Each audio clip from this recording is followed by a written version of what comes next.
you, everyone.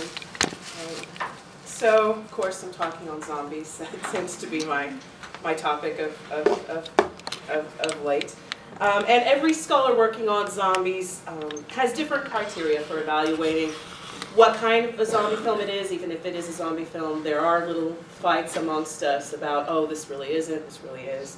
But for the purposes of today's talk, I'm going to break zombies into two major categories.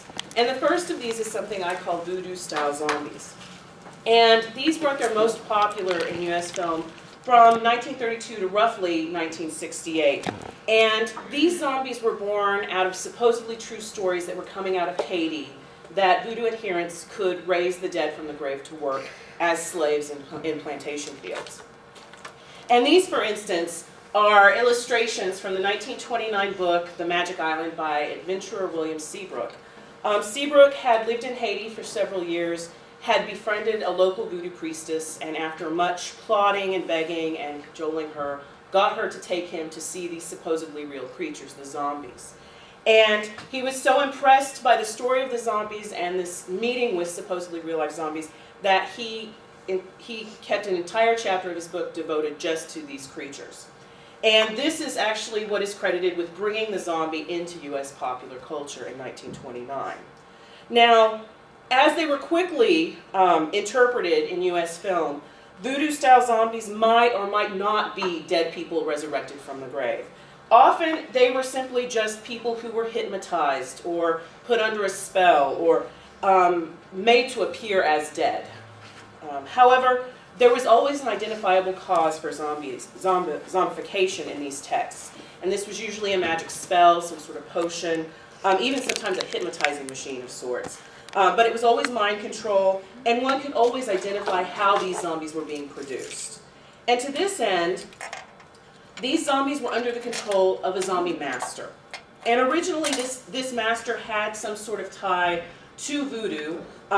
Either very explicitly they were a voodoo priest or priestess, or they wore the trappings of voodoo. They participated in the kind of stereotypical voodoo that we would expect on screens at this time, like we see in this 1944 film, Voodoo Man. But as voodoo-style films moved further and further away from their Haitian origins, the master tended to change. He, and even sometimes she, might have been a scientist or an alien of some sort, or even later on a communist. However, there was always a link to some sort of magical culture that could create zombies through a sort of magic or voodoo, if you will. And what matters in these films is that zombieism is definitely traceable back to a source. Because in these films, you could be rescued from becoming a zombie. Zombification was not a permanent state. And without fail, the zombies in these films were rescued. They were freed from their state. Now, that either meant coming back to life or dying a kind of noble death. But they were always freed because the zombie masters were always thwarted in the end. However, in the late 1960s, the zombie was to undergo a remarkable transformation. 1968's Night of the Living Dead centered on an inexplicable phenomenon whereby the dead were rising from the grave to attack and eat the living. And the story follows a group of people stranded at a Pennsylvania farmhouse as they try to keep these flesh-eating zombies out while social relations within the house break down. And the low-budget independent film is from filmmaker George A. Romero, and it dramatically altered the zombie genre and introduced a new kind of zombie to American audiences, namely what I call the Romero-style zombie. Now, this type of zombie is a resurrected corpse. It is a dead body. And unlike its voodoo-style cousin, there is no rescue or cure from this kind of zombieism. Once you're this kind of zombie, you're pretty much stuck. And in fact, what happens is it's an infection. So you are bitten by a zombie, you die, and you're regenerated as a zombie. So there's a zombie virus involved. And usually the only way to stop these zombies is to destroy their heads or their brains. And furthermore, Romero-style texts take away the zombie master, because there's usually not much explanation as to what caused the virus or what controls the virus in these films. And thus, there's usually no real way to stop it. And the cannibalistic zombies of Romero-style films very quickly became the most predominant kind of zombie we see in American media. And the move from voodoo to Romero-style zombie has often been marked as a very progressive move in the zombie genre. Because in Night of the Living Dead, George Romero provided a black protagonist in the form of a man named Ben, who's seen here, who quickly proved himself within the course of the movie to be the most competent of the living survivors in that Pennsylvania farmhouse. And this was something entirely new for zombie films. Never before had a black man been anything more than kind of background filler or comic relief in these kinds of films. And so Romero followed Night of the Living Dead with 2 sequels, 1978's Dawn of the Dead, 1985's Day of the Dead. And in each of these, he also featured a black protagonist. And many scholars of zombie media, notably Southern Utah University's Cal William Bishop, and journalist and economist Anna Lee Newitz, and yes, there are zombie scholars besides me, they assert that the pre-68 voodoo zombie films are just kind of racist, just kind of, they kind of don't want to deal with them. And about the only film they do want to deal with is the film I Walked with a Zombie, which I'll be talking about in a minute. Because they assert that kind of the very positing of a master-slave relationship via zombieism really does nothing more than to enforce the stereotype that some people are more naturally fit to become slaves than others. And now, clearly, when zombies first entered the American consciousness, voodoo was not popularly conceived of as anything more than some sort of cult belief or superstition. And often the films that were voodoo-style zombie films played with this, and they did explicitly suggest that white bodies were more important than black bodies. However, it's my belief that we cannot completely discount voodoo-style films entirely, especially those films in which voodoo becomes something a little more complicated than just simple sideshow spectacle. And furthermore, while Romero's films have been seen as very progressive because they foreground male characters of color, they've always undercut this a bit by killing these characters off, making them one part of a largely white group. And again, it's always the men of color that are important to his films. And moreover, many of the filmmakers who are following in Romero's footsteps and producing Romero-style films are still envisioning largely white worlds in which zombies exist and in which the living fight them. So while the majority of zombies in media today are Romero-style creatures, there are still voodoo-style films being produced. And sometimes they exist as hybrid cannibal voodoo films, but they are still being made. And we still do get, every once in a while, a zombie without a taste for human flesh, who's raised by magic. And that is going to be the focus of my talk today, is voodoo-style films, specifically looking at those that I think do something very interesting and new, up to a 2004 film, which I'm going to show you a few clips from. Because I think while we tend to kind of group all of the zombie films into either before 1968 or after, there's a very interesting way in which we can see a continuation of some voodoo themes that are doing some interesting things. Because my interest is in films that buck the trend of voodoo as just purely negative. And they do this by employing black female zombie masters and powerful black zombies. And these films tend to shift the focus onto the desires and fates of black bodies instead of white bodies. And without a doubt, all of them employ a voodoo-style premise. So in these films, voodoo culture becomes something to be embraced. Zombie making becomes something that can empower you. And those who align with this culture have the beginning of the power to fight back against white, heteronormative patriarchy. Sometimes they succeed, sometimes they don't. So I'm going to specifically examine 2 blaxploitation zombie films, both from 1974. One is a film called The House on Skull Mountain. The other is a film called Sugar Hill. I'm also going to look at a 1935 black cast film called Owanga, and its sister film, I guess you could call it, from the same man, a 1939 film called The Devil's Daughter, alongside a few other films that they're presenting voodoo in some very interesting ways. Okay.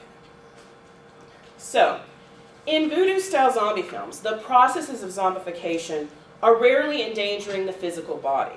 And it's the control of the body that's usurped. It's all about mind control in these films. And while the body may not be marked by the signs of decomposition like a Romero-style zombie would, the zombie we're very familiar with, the voodoo-style zombie body, it still exists in a very liminal state that, due to its very liminality, starts to threaten the boundaries that supposedly give the world order. Because we have to remember, it's always a body that is perceived of as both living and dead, whether it is or not. But there's also a racial dimension to zombification, especially in voodoo-style films. Zombies entered the United States popular culture, the mindset of Americans, as Haitian slaves. And zombies were racially marked as a product of black magic in every kind of sense of that term. And while one might therefore expect zombie films, especially the earliest voodoo-style films, to foreground monstrous black zombies as a result of this, this was typically not the case. Black bodies were usually not on display as the objects of a zombie master's collection, or if they were kind of the background zombies, the zombies to kind of set decorate a piece. If they were in the foreground at all, they were usually comic relief of some kind, the sidekick, the wisecracking kind of guy who sees the zombies first. The zombies that mattered were always white. And yet many of these films still relied on this idea of blackness as signifying chaos, so that whiteness could enter chaotic space and restore order. So it was this idea of black magic disrupting the normal workings of white bodies through the transformation of the living white body into a dead zombie, into this kind of slave existence. So zombification became a process of othering white bodies and could point out which bodies were most vulnerable to contamination by voodoo cultures and the cultures that they tended to represent. And the body zombified was always potentially under some sort of outside control.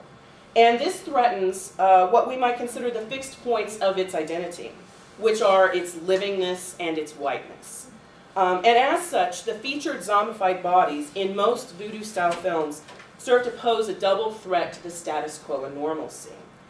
They mock the supposedly firm boundaries that serve to separate out different categories of humanity.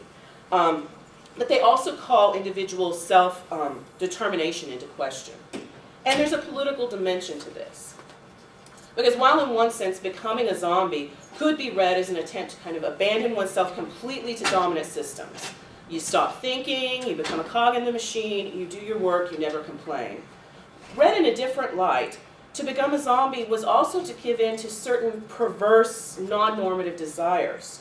One abandons any pretensions of individual free will, while at the same time one gives oneself over to the mysteries of voodoo culture with all of the racial implications that that usually carried. Furthermore, because zombification in the voodoo-style films often threatened both white women and white men with the sexual desires of a usually male zombie master, there was also a sense in which to become a zombie was often to abandon the pretense of the norms of monogamous heterosexual marriage. And zombie masters are very important to the notions of normality in these films, because in the majority of these films, it's the zombie master that actually comes to stand for all that is outside of accepted normative behavior. And while these characters are almost universally white men, they still manage to inhabit a space of questionable whiteness by virtue of being foreign. So for instance, in the earliest zombie feature-length film, which is 1932's White Zombie, the zombie master is Murder Legendaire, played by Dracula actor Bela Lugosi. And the character has a very ambiguous pedigree. He owns a sugar plantation on Haiti, but unlike the other white characters of the film, who all have ties back to America somehow, he is clearly marked as different, both by his accent, his lack of ties to America, and by his extraordinary familiarity with voodoo. He seems to know it better than even the natives themselves at times. Similarly, in a film like 1936's Revolt of the Zombies, the zombie master is a French archaeologist who becomes obsessed with Cambodian mysticism that, believe it or not, the filmmakers managed to tie back to Haitian voodoo. It's a brilliant stroke on their part. And in 1943's Revenge of the Zombies, the zombie master is actually an undercover Nazi agent using Louisiana voodoo to serve the right. So even as voodoo ceased being an explicit means of zombification in films like 1955's Creature with the Atom Brain, where mad science was used, the zombie master remained a foreign male. And in fact, of the voodoo-style zombie films made between 1932 and 1968, of which there are roughly 50 depending on how you categorize a zombie film, only 2 of them had white female zombie masters. Now one of these is Dr. Myra from the 1957 film Teenage Zombies. She's a Soviet agent working in the United States, And the other is a woman named Mrs. Rand in 1943's I Walked with a Zombie, who throughout the course of the film basically lets us know that she is fully immersed in the voodoo community and culture of the island in which she lives. And so these women start to trouble the traditional gender roles that often positioned men as the victimizers of women in voodoo-style zombie films. But these women are further removed from any kind of normative identity, either by virtue of their land of birth and assumed political ideology, or their positive kind of association with voodoo culture and custom, their embrace of it, if you were. And of course, the efforts of these women zombie masters are going to meet the same fate that the male zombie masters meet. Namely, it's going to be thwarted by white male American ingenuity. Dr. Myra is actually outmaneuvered by a group of young teenagers because she threatens to zombify their girlfriends, and they turn the tables on her and zombify her. And Mrs. Rand, it's always ambiguous whether or not she actually was able to zombify anyone in the first place. And when her sons and the local doctor learn that she believes in zombification, they ridicule her and laugh at her. However, there have been a number of films from the 1930s today that reimagine the zombie master as a black female. And in some of these films, it actually starts to turn things on their head, and the white male American ingenuity is not enough, and it actually gets thwarted or subverted. And in these films, it's voodoo culture and zombie making that are embraced. And those who align with this culture become empowered to fight and in some cases subvert white patriarchy. And moreover, in at least one of these films, black zombies start to step out from the background and become much more powerful players than they would in other voodoo-style films. And these zombies begin to point towards a zombification that's not just about sexual submission or slavery, but that can also be read as the ability of those who are marginalized in life to come back from the dead, to kind of enjoy power over the living representatives of the power structures that rendered them powerless in their living lives. So it's this ability to kind of flip the table on the structures that rendered them as slaves and dead in the first place. So the first instance of a black female zombie master comes very early in the zombie's tenure in film. It was actually the second feature-length zombie film, 1935's Awanga, also known as The Love Wanga. And this was a black cast film made by independent filmmaker George Terwilliger, and it tells the story of a West Indian mulatto woman by the name of Cleely, who has just been dumped by her white American fiancé named Adam. He's been her lover for the past 2 years, but he went back to the United States for a little vacation, and upon his return to the West Indies, he announces that he's ready to marry his white fiancée, a woman aptly named Eve, so Adam and Eve. Yeah. Now, this of course implicitly gestures at so many real-world white male, black female relationships in neo-colonial situations.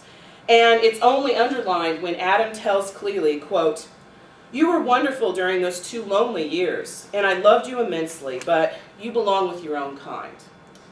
Now, Cleely is later reminded by a friend that she couldn't have married Adam anyway, because even though she looks white, she's actually black. And at first, she really doesn't want to believe this. But Adam continues to spurn her. So Cleely finally decides to own her own blackness, and she says, quote, "Black am I? All right, I'm black. I'm going to show him what a black girl can do." Oh, so what does she do?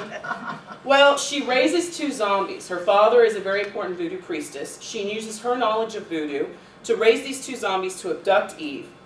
And she has a whole elaborate plan whereby she'll get rid of Eve and win Adam's heart.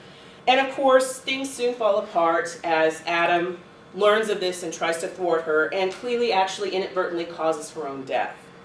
And this does, of course, undercut Cleely's effectiveness as a zombie master and an agent for any real type of change in the racial dynamics that govern the island in the film. But what is noteworthy here is that while Eve is prized for her white beauty, she is the most docile, passive character in the entire film. Cleely is an active agent in her own life, and especially when she decides to kind of own her blackness. And she's even an active agent in her own death. And owning her blackness is what empowers Cleely. It's her access to black culture in the form of voodoo that makes her attempt to destroy Eve even possible in the first place. So while it clearly isn't that much different from your typical white male zombie master, she's going to be thwarted in the end, voodoo culture actually does serve to empower her for a time. And that's what's remarkable about this film. And it kind of continues into George Twilliger's next foray into a kind of zombie film. This was the 1939 black cast film, The Devil's Daughter. And in this film, Twilliger removed a white presence altogether. And this film deals with a pair of squabbling half-sisters. Isabel is jealous of her sister Sylvia because Sylvia just inherited the family's banana plantation in Jamaica. Also, Isabel is jealous of Sylvia because the local landowner John is in love with Sylvia, and Isabel's in love with John. But Sylvia has been away in the United States for several years, has just come back to reclaim the banana plantation. And quickly she finds herself being hoodwinked by a con man, not knowing who to trust, really having a hard time of it. And while she's kind of having these misadventures and being duped and controlled by other people, Isabel is actively seeking revenge on Sylvia by accessing her knowledge of Obia and pretending that she can turn Sylvia into a zombie. So Isabel has Haitian blood and Sylvia doesn't. And although it's much ado about nothing in the end, the sisters decide to reconcile, all is forgiven, I wasn't really going to turn you into a zombie.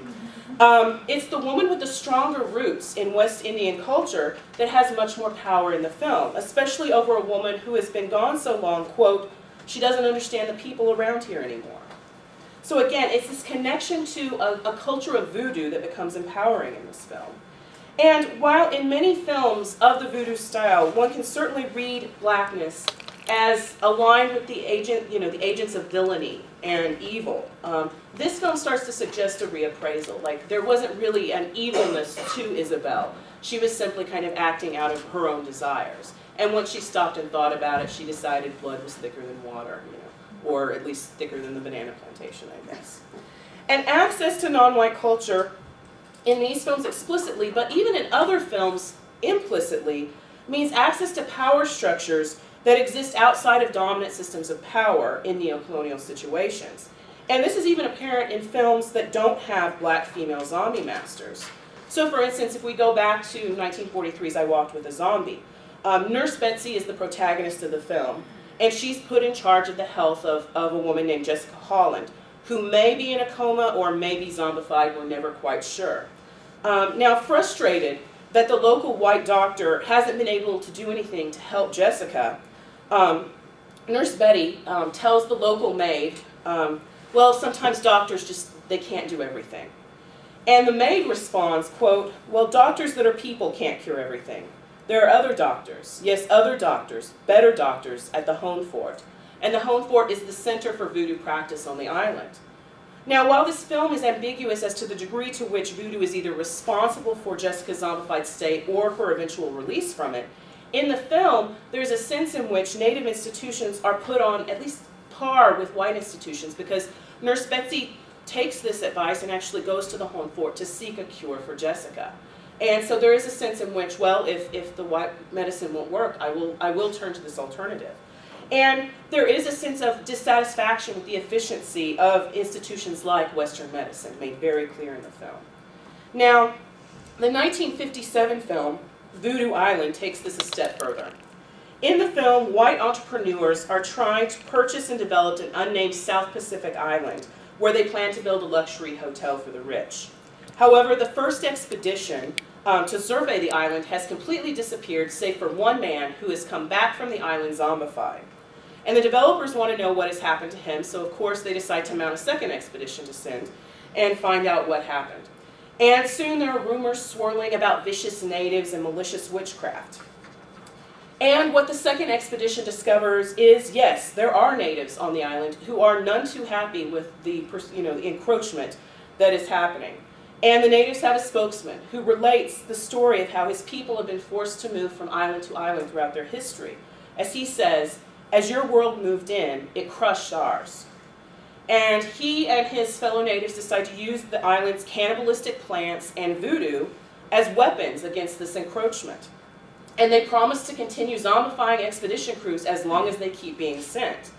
And as more and more of the second expedition crew gets zombified, the leader eventually starts to believe in the power of voodoo.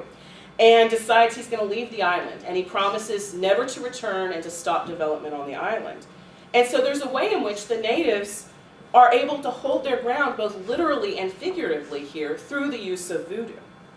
And furthermore, in some films with white zombie masters, like 1941's King of the Zombies and 1943's Revenge of the Zombies, access to power comes via voodoo culture that is transmitted through a black female and her knowledge of that culture.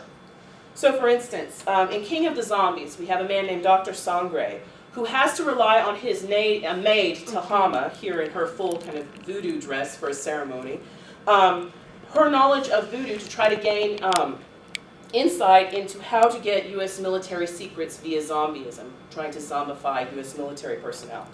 And Tahama here is definitely aligned with the forces of evil, but the point is that these forces wouldn't be able to even operate without her help in the first place. Now the film Revenge of the Zombies is a bit more complicated. In this film, a man named Scott Warrington has learned that his sister, the beautiful Lila von Alterman, has died, and that her husband, the Dr. von Alterman, has actually zombified her. And there's beautiful Lila von Alterman. Now it's implied that Dr. von Alterman has developed his zombie potion from a folk potion that is used by his black housekeeper, a woman named Mammy Beulah. However, he actually stole the potion from her. And she makes it clear very early on in the film that she's actually not in league with the doctor. She's working for him mainly for her love for Lila von Alterman. And what's remarkable about Mammy Beulah's place within the film is that at any given time, she knows more about what is going on inside the household than anyone else, including the doctor, who's supposed to be this great Nazi mastermind.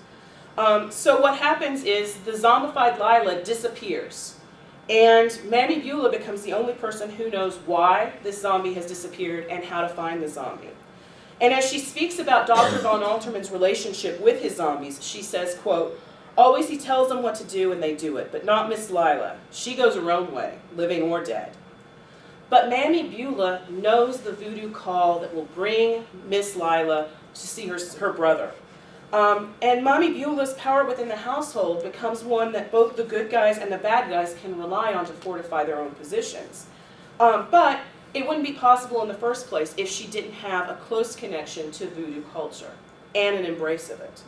So in Awanga, The Devil's Daughter, Revenge of the Zombies, and King of the Zombies, black femininity is very much alive and knowledgeable, and it isn't rendered invisible like it is in the majority of voodoo-style films. And in these cases, whether it is ultimately successful or not, that black femininity starts to stand as a sort of challenge to white patriarchy. Now, this challenge is perhaps nowhere as strangely illustrated as in 1974's blaxploitation film, The House on Skull Mountain. And this film centers on the gathering of black matriarch Pauline Christoph's 4 great-grandchildren after her death. Just before she died, Pauline sends letters to 4 cousins who've never met, and she wants them together at her house either to see her off before she dies or if she's already dead for the reading of the will, but mainly to learn more about their family, the Christoph legacy. And as her letter tells these cousins, quote, "Yours is no common ancestry, but a proud and powerful line." Now, to complicate matters, at least for some of the cousins, is the discovery, when they all get together, that one of the 4 cousins is white. And his name is Andrew Cunningham. And strange things start to happen as soon as these heirs have gathered, and soon, one by one, they're being killed off, and it seems like it's going to be a pretty perfunctory, and then there were none kind of situation. But the film gets very peculiar in several ways. First, while in the beginning of the film, the heroine, Lorena Christoph, is very quick thinking and verbally aggressive, the film soon positions her in much the same way as earlier voodoo-style films used to position their white heroines, namely as a female in jeopardy from the sexual advances of a zombie master. And Lorena quickly undergoes a transformation into passive victim, and as she does, her look entirely changes. She goes from kind of smart pants suits, hair up, to frilly white frocks, hair down.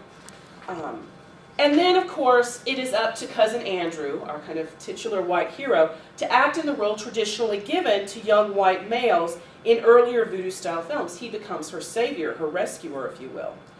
Now, while there is a sexual element to the zombie master pictured there, his name is Thomas Pétion, interest in Lorena. What is interesting is that he really wants her more for her name than anything else. A letter from Pauline has told these cousins that there's power in the Kristoff name, and Thomas wants some of this power. Now, the use of the name Kristoff is no accident. As it's explained in the film, the Kristoffs are supposed to be the descendants of the real-life Haitian revolutionary Henri Kristoff, who became the country's first president and eventually its first king. And during the film's climactic battle, as Thomas Pétion is trying to kill Andrew Cunningham, and they're both vying for the life of Lorena, Andrew calls on the voodoo gods and on Henri Kristoff to save himself, and it works. So there is a lot of power in the Kristoff name, actually. Andrew, however, is a bit of an enigma, and those of you who are familiar with Little House on the Prairie, yes, this is Victor French. He's a white male hero facing off against a black voodoo priest to save a damsel in distress. But he's a little more problematic than that. Andrew is an orphan. He is intent on finding out his lineage. And when he learns that he's mixed race and actually a Kristoff descendant, he embraces it in a way that none of the other cousins do. And in fact, he later uses his knowledge of voodoo to figure out that Thomas Pétion is up to no good. And at the appropriate moment, when his life is in danger, he calls upon his black ancestors and voodoo gods to save him. And furthermore, at the end of the film, he and Lorena are the only two survivors. And each of them has a very strong claim to Pauline's estate, but Lorena wants none of it. Andrew wants to explore the history of the place to figure out the relationship between the Kristoffs and the Pétions, so he can figure out why Thomas Pétion was so jealous of the Kristoff name and power. Lorena simply wants to leave. And thus, there are two ways to read Andrew. He could simply be enjoying his privilege as a white male hero, although he doesn't get the girl at the end because she is his cousin. Or Andrew could be read as embracing his blackness, which is what gives him power to protect himself and makes him the only heir really ready to take on the task of delving into the past of the Kristoff family. But it isn't actually Andrew who defeats Thomas Pétion in the end. It is Pauline Kristoff herself. Early in the film, we learn that Pauline was a powerful voodoo priestess. But Thomas Pétion dismisses this, saying, quote, "Pauline is dead, and the dead have no power. Only the living have power." So not only is Thomas overestimating his strength here, but he's ignoring the power that the dead and one's ancestors hold in a way that Andrew is not going to do. And at the film's climax, Thomas raises Pauline from the dead to kill Andrew. But when Andrew starts to call upon his Kristoff blood and the voodoo gods, Pauline stops and becomes her own zombie master and turns on Thomas, killing him. This is the moment at which she's killing him. So we know that great-grandma is going to protect her own. So while the house on Skull Mountain may not make a direct assault on white patriarchy, its destabilization of the white male hero, who's really black, and its valorization of black femininity in the form of Pauline Kristoff, who turns slavery into its very own masterhood by becoming her own zombie master, serve as implicit challenges. However, the 1974 blaxploitation film Sugar Hill takes this a step further and renders an explicit assault. The film centers on Diana Sugar Hill, who wants revenge on the white men who killed her boyfriend Langston. Langston owned a very popular club, profitable club, and he wouldn't sell to the local white mob boss, and so the boss had him killed. Now Sugar inherits the club from Langston and realizes immediately who must have killed him. So she turns to voodoo priestess Mama Matrace for seeking help in her vengeance. And Mama Matrace asks her, quote, "You've always been a disbeliever. Why do you now believe?" And Sugar answers, "Because I want revenge." So Mama Matrice has Sugar call on Voodoo Loa Baron Samedi, who is a real figure in voodoo belief. And Baron Samedi likes Sugar, he likes what he sees, and agrees to help her seek her vengeance. He's going to give her an army of zombies ready to do her bidding. And as Baron Samedi calls forth his army of zombies, he summons all who are pledged to him, yelling, "Slave and master, master and slave, arise." And black zombies wearing slave shackles arise from the ground armed with machetes. And we soon learn that these men were supposed to be slaves, but actually they died on the crossing to America and had their bodies dumped in swamps upon arrival. Now, under Baron Samedi and Sugar's control, these slaves are sent to kill the white bad guys in what could be considered a perfect reimagining of a slave uprising. Because here, the black slaves are no longer simply background or filler, but they are a weapon, a very powerful weapon, that a black woman is using to seek her own form of justice. And thus, in the film, power is located within traditional voodoo belief, and access to it is going to grant Sugar the ability to avenge Langston. Now, not only is a black versus white dichotomy set up in the film, but black and white femininity are also contrasted. After a visit from Sugar, where she charms him with her wit and intelligence, as well as her beauty, the mob boss Morgan, seen here looking appreciatively on her, comments on just how classy she is. His white girlfriend responds, quote, "That's not class, that's color." To which he replies, "Well, whatever it is, you could use some." The power inherent in black femininity here is present, and it's acknowledged fully by a man as being superior to white femininity.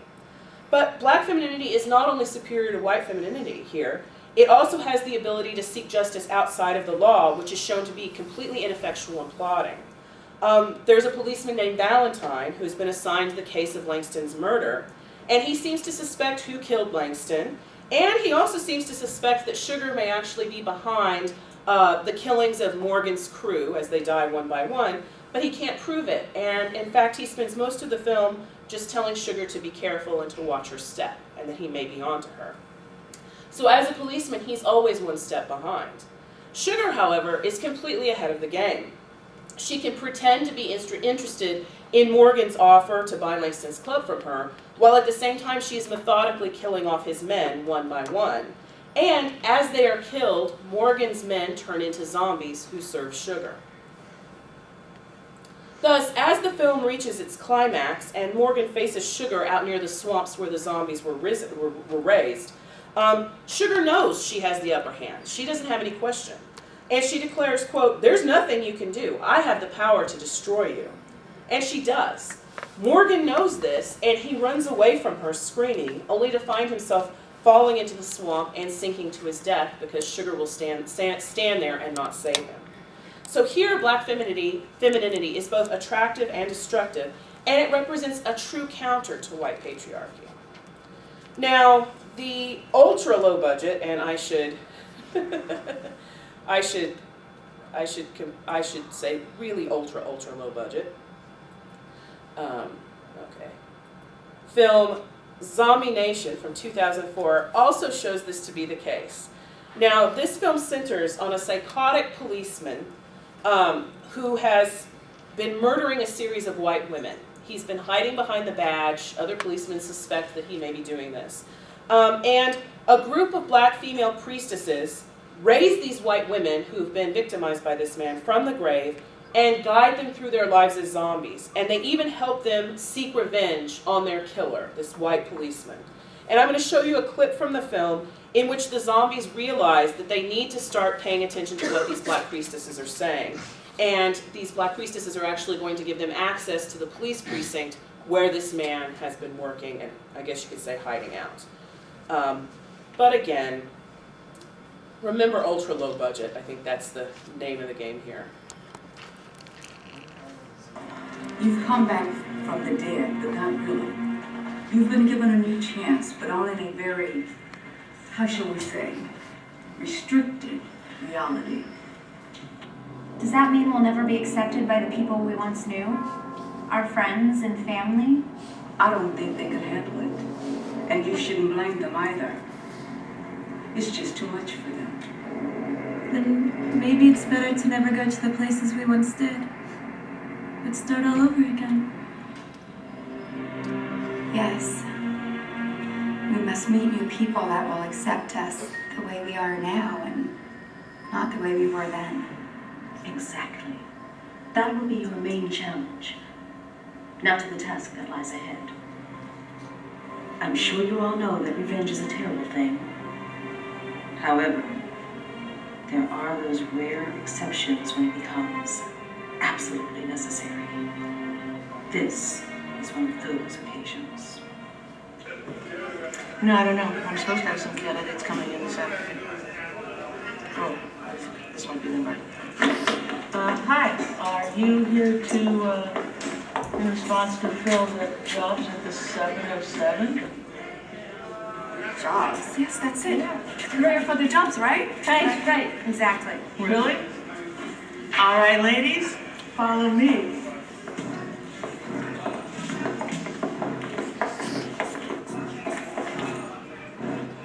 You there! Tell your captain I've had it. I'm transferring out of this precinct. Period.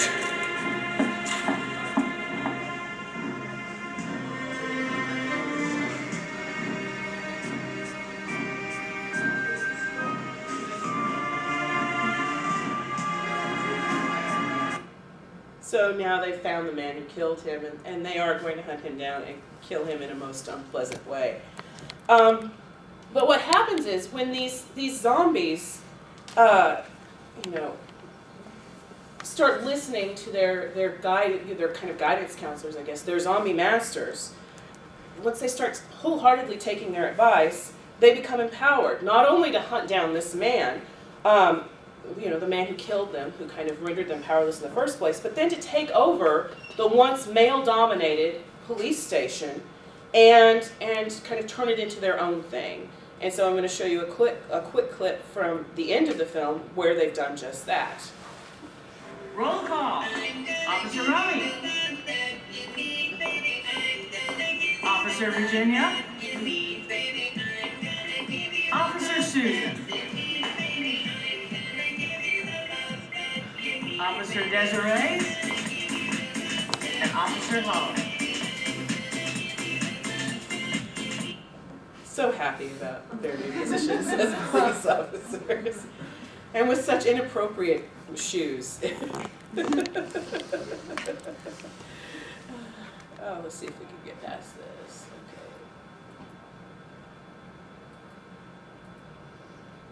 Okay. There we go.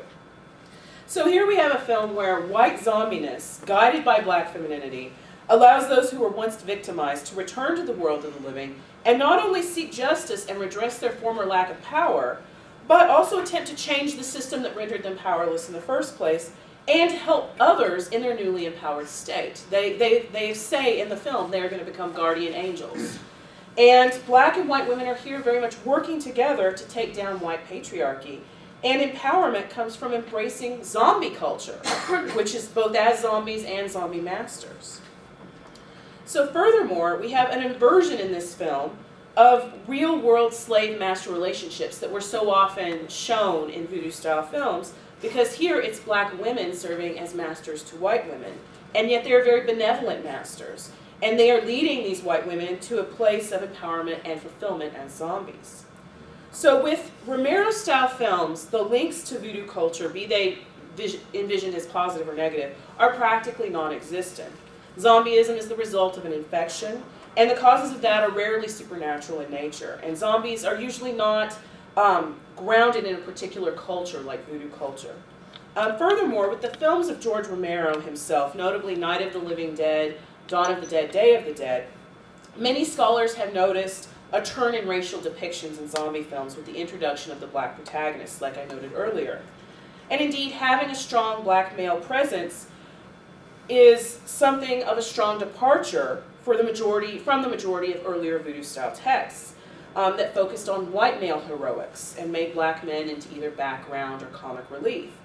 However, while you could see this as a much more progressive racial stance, and it definitely is, it's ignoring the handful of voodoo-style films that treated voodoo as a source of empowerment. And it ignored black women entirely, because while Romero has created strong black male characters, women of color are virtually non-existent in his films, and really non-existent in any other kind of Romero-derived films. So the films that I've discussed today stand out even further for their use of women above all else. Now, female zombie masters are a rare occurrence in voodoo-style films, period. But the black female presence is actually more rare in Romero-style films than it is in voodoo-style films. And therefore, the fact that voodoo-style films at least some of them, are granting black females a position of power becomes extraordinary. And it points to the ways in which the Americanized form of voodoo, the VOODOO, can sometimes be a positive thing and not just a derogatory bastardization of the voodoo belief system, VODOU is one spelling of that. Because while voodoo-style films often posit voodoo belief, the legitimate belief system, as voodoo belief, a kind of sinister and strange caricature, the films that I've been talking about also create a space where this voodoo caricature begins to reapproach voodoo, the legitimate belief system. And in these films, it's access to this hybridized voodoo, a voodoo that is still part caricature, but also starting to get at a more serious tone, that helps women of color render themselves uninvisible. These women already exist outside of normative whiteness, but when they embrace their culture in the form of voodoo, they become empowered to fight white patriarchal systems that would otherwise keep them out of sight and out of mind. Thus, while the racial presentations in modern Romero-style zombie films have been lauded as superior to those in voodoo-style films, this is ignoring a very significant trend. Certainly, many voodoo-style films centered on master-slave relationships and treated black culture as synonymous with black magic. But this was not the only kind of relationship presented, nor was voodoo a monolithic concept in these films. And when black women came into the frame, things dramatically changed. Voodoo destabilizes racial power relations, and it proves that women of color in these films, in embracing voodoo and zombiehood, are a very proud and powerful line indeed. Thank you.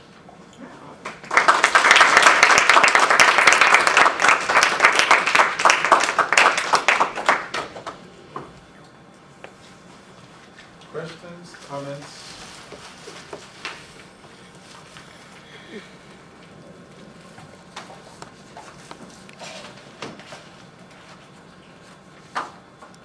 Favorite zombie films? Zombieland, Shaun of the Dead. You zombified them. You asked. Back to, I can't remember which one it was, about the one that has Mammy Beulah? Mammy Beulah. Revenge of the Zombies, yeah. Yeah, you gotta do something with Mammy Beulah. Itself. Oh yeah, the names are always so, and even in the other one, Dr. Sangre, that's blood, in Spanish. And so, yeah, Mammy Beulah, it's such a charged name, and yet, and there's a way in which you can tell, I think, the writers and producers of that film really wanted her to be a caricature, and yet she knows exactly what's going on at any moment. She knows the doctor's up to no good. She knows that the brother doesn't know what's going on in the household. And she's able to kind of ferret knowledge to different people at different times. But actually, Chera, the point is that that's really who mammies were. Oh yeah, I know. I mean, they knew everything, always. Yeah. But I feel like this film is acknowledging that in a way. It follows her in a way that I feel like you don't always get in those kinds of films. I mean, you definitely, although they were definitely the women who knew what was going on in the household and had more knowledge, I found, especially in voodoo-style films, very few films that kind of acknowledge and treat the person with a kind of modicum of respect that she seems to get in this film. And again, fully acknowledging, like, there are scenes where someone tells her to do something and she starts laughing, and all of the white characters look at her like she's strange, and she walks out of the room and you understand immediately she's laughing because she knows what they just told her to do isn't going to work because the doctor's a zombie master intent on Nazi domination. And so I like this film because it does have these small jabs in it. So I am also going to fail to remember the name of the film that I'm going to ask you about. But it's the one with the passing narrative and Adam and Eve and I forget the... Clearly. And so I'm wondering, so in most of the films that you've talked about, race is a given category and an ascribed one. And actually, even though you talk about how zombie characters trouble maybe the hierarchies between race and class, or class bodies and sex bodies, that there's a way in which, nevertheless, those are given as stable and fixed categories that can be transgressed, but nevertheless have a kind of internal consistency. But then you have this one character who passes, And that seems to doesn't. do, and who doesn't, right? But that there's some kind of, I'm wondering if passing or not passing in that scene has some troubles these divides or these categories in different kinds of ways than in other films where it seems like in particular race is a category that is stable and fixed and always intelligible. There's 2 films with passing. Oh, did I miss You know one? those I'm sorry. skulls? Yeah, because I guess technically Andrew Cunningham. Oh, is- right, yeah. absolutely, right. So again, but I was wondering, so maybe there's a question about the you talk about the disruption of these categories or the transgression of boundaries, but the intelligibility of those categories never comes into question except for at these 2 moments. Mhm. And so I was wondering if you have more, I just ask you to have a thought about passing or not, or Oh, definitely, and I always think passing in zombie films is already so charged because zombification in these films is a form of passing. There are these, in several voodoo-style zombie films, there are these jokes where there's a zombie and a person doesn't quite know that they're a zombie yet because they don't look any different. They just, they're kind of sleepwalking around. So there's always that. Of course, it's interesting that in these 2 films where there is a character who could be claimed to be passing, that's not the case. Like in Owanga, she literally digs the zombies out of the ground. And what's interesting about the fact that she's a mulatto is you never meet the mother. You meet the black father, and you get immersed in the black father's culture. And everyone around her, in her kind of own culture, continually tells her that she is black. So there's a sense in which in the film, because she's so light-skinned, and because they've set up this romance with the white man, there's a sense in which they keep having to have characters walk in and say, oh no, you're black. Oh no, you're black. And there's a sense in which the film tries to do this kind of reinforcing her race through kind of this verbal, the dialogue. Because again, I think they wanted to make sure you never mistook her for white. Yeah, does the same thing happen to the male passing body? No, and I mean, I have my very strong opinions as to why he was even brought into the film. It was a studio blaxploitation film that plays it very safe. But the one place it doesn't play it safe, I made a joke about he couldn't have his cousin Lorena in the end because they're cousins. There is a sense in which halfway through the film there is a romantic interlude. They don't kiss or anything, but they go shopping in Atlanta. And every time I've shown the film and every time I've watched the film, you have this moment where you think, they're cousins. They really shouldn't be that friendly. And so there's a sense in which they start to do that. But no, there's jokes made at the beginning when the cousins arrive, and one of the jokes is I can't believe, I think he even calls him a honky, that we have a honky cousin or something like that. And then it's kind of dropped. And it's kind of assumed that he's part of the group, but it's very clear that he's white. He has a PhD. They do start to give him these trappings of traditional white masculine heroics. And yet, then they have this weird moment at the end where he starts calling on his family, and he calls on the Christophs, and he calls on the voodoo gods in a very strange way. But yeah, they don't ever remind him of his blackness except in kind of comedic, funny ways. But Chera, what's her name? Clearly. I I really want a better name for her. Yeah,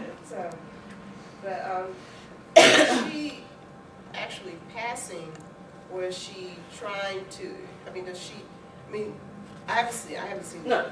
So, is she actually passing, or is it's just that she's been involved with this white man, and the point of reminding her that she's black is to let her know that that's not going to happen because you are black. Yeah. As opposed to her going around acting like she's white.